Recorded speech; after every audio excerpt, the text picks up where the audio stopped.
भक्तगणों, आज आपको शिवपुराण कैलाश अध्याय में परवर्ण के अर्थों का विभजन की कथा कहूँगा। आप उसको ध्यानपूर्वक सुने और चैनल को लाइक एंड सब्सक्राइब जरूर करें। सुनिए।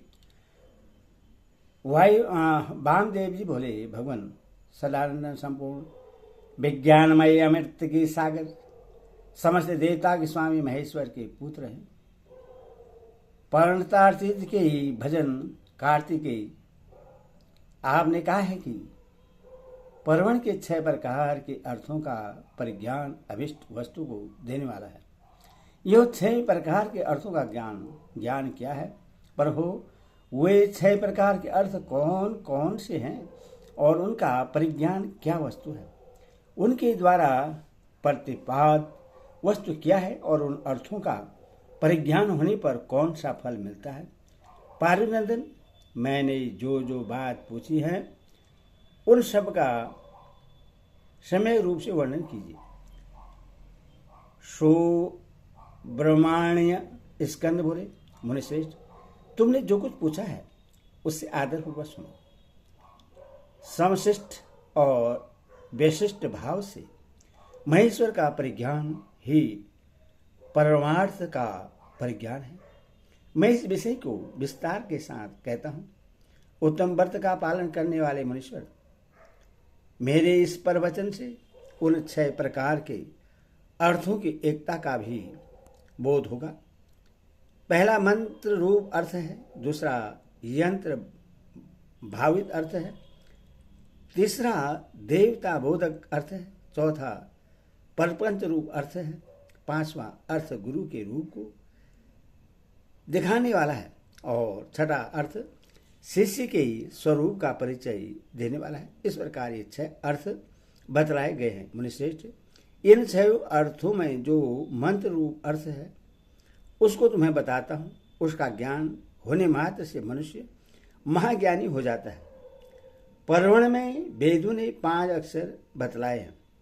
पहला आदिस्वर और दूसरा 5वां स्वर उ, तीसरा पंचम वर्ग प वर्ग का अंतिम अक्षर म, उसके बाद चौथा अक्षर बिंदु और 5वां अक्षर नाद। इनके सिवा दूसरे वर्ण नहीं हैं। यह समस्त रूप वेदादि परवर्ण कहा गया है। नाद सब अक्षरों की समस्त रूप है। बिंदु युक्त जो 4 अक्षर हैं वे वैशिष्ट रूप से शिववाचक परवर्ण में प्रतिष्ठित है। विद्वान, अब मंत्र रूप या यंत्र भावित अर्थ सुनो। वह यंत्र ही शिवलिंग रूप में स्थित है। सबसे नीचे पीठ अर्घा लिखे, उसके ऊपर पहला अक्षर अकार लिखे, उसके ऊपर उकार अंकित करे और उसके भी ऊपर पवर्ग का अंतिम अक्षर मकार लिखे। मकार के ऊपर अनुस्वार और उसके भी ऊपर अर्ध चंद्राकार नाद अंकित करें। इस यंत्र के पूर्ण हो जाने पर साधक का संपूर्ण मनोरथ सिद्ध होता है।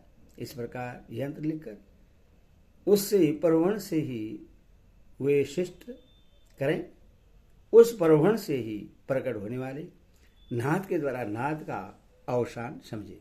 मुने, अब मैं देवता रूप तीसरे अर्थ को बताऊंगा जो सर्वस्व गूढ़ है। वामदेव, तुम्हारे स्नेहवश भगवान शंकर के द्वारा प्रतिपादित उस अर्थ का मैं तुमसे वर्णन करता हूँ।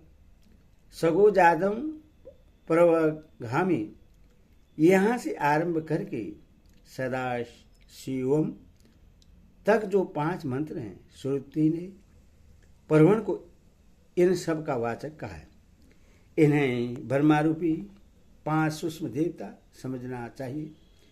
इन्हीं का शिव की मूर्ति के रूप में भी विस्तार पूर्वक वर्णन है। शिव का वाचक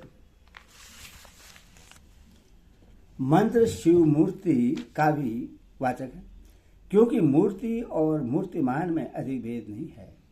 ईशान मुकुटोपदेय इस श्लोक में आरंभ करके पहले इन मंत्रों के द्वारा शिव के विग्रह का प्रतिपादन किया जा चुका है। अब उनके 5 मुखों का वर्णन सुनो। पंचम मंत्र ईशान सर्व विद्यानाम को आदि मानकर वहां से लेकर ऊपर के सगोजात मंत्र तक कर्मशो एक चक्र में अंकित करें।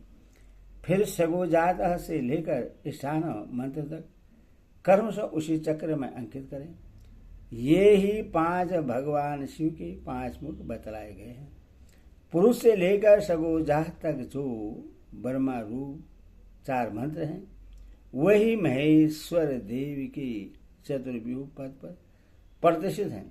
ईशान मंत्र सगोजातादि 5 मंत्रों का समिष्ट रूप है। मुनि पुरुष से लेकर सगोजात तक जो 4 मंत्र हैं, वे ईशान देव के विशिष्ट रूप हैं। इसे अनुग्रहमय चक्र कहते हैं। यही पंचार्थ का कारण है। यह सूक्ष्म निर्विकार अनामय परब्रह्मा स्वरूप है। अनुग्रह भी 2 प्रकार का है।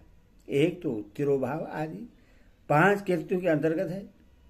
दूसरा जीव को कार्य कारण आदि के बंधनों से मुक्ति देने में समर्थ है।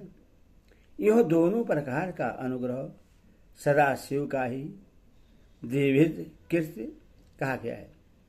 मुनि अनुग्रह में भी सृष्टि आदि कृत्यों का योग होने से भगवान शिव के 5 कृत्य माने गए हैं। इन 5 कृत्यों में भी सगोजात आदि देवता प्रतिष्ठित बतलाए गए हैं। वे 5 पर ब्रह्मा स्वरूप तथा सदा ही कल्याणदायक हैं। अनुग्रहमय चक्र शांतियतीत कला रूप है।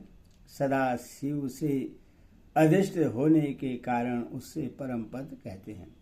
शुद्ध अंतकरण वाले सन्यासियों को मिलने योग्य पद यही है, जो सदा शिव के उपासक हैं और जिनका चित्त पासना में संलग्न है। उन्हें भी इसी पद की प्राप्ति होती है।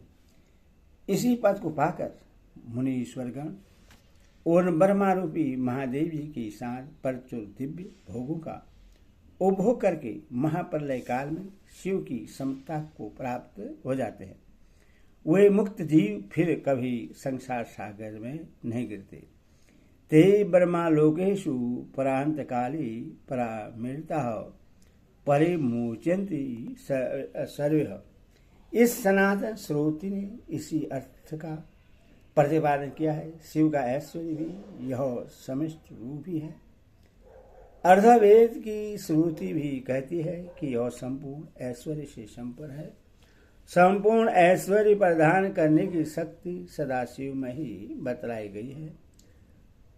तमकाध्याय के पद से यह सूचित होता है कि शिव से बढ़कर दूसरा कोई पद नहीं है। ब्रह्मा पंचक के विस्तार को ही परपंच कहते हैं। इन 5 ब्रह्म मूर्तियों से ही निर्मित आदि 5 कलाएं हुई हैं। वे सब की सब सूक्ष्म भूत 100 रूपिणी होने के कारण रूप में विख्यात हैं।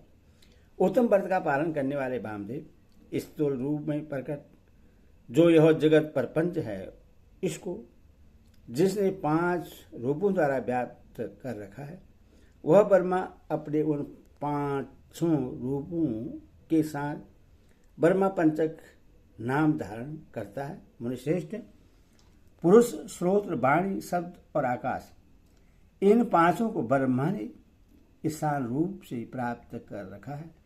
मुनीश्वर प्रकृति, त्वचा, पानी, स्पर्श और वायु, इन 5 को ब्रह्मा ने ही पुरुष रूप से व्याप्त कर रखा है। अहंकार, नेत्र, पैर, रूप और अग्नि, ये 5 अघोर रूपी ब्रह्मा से व्याप्त हैं। बुद्धि, रचना, वायु, रस और जल, ये भामदेव रूपी ब्रह्मा से नित्य व्याप्त रहते हैं।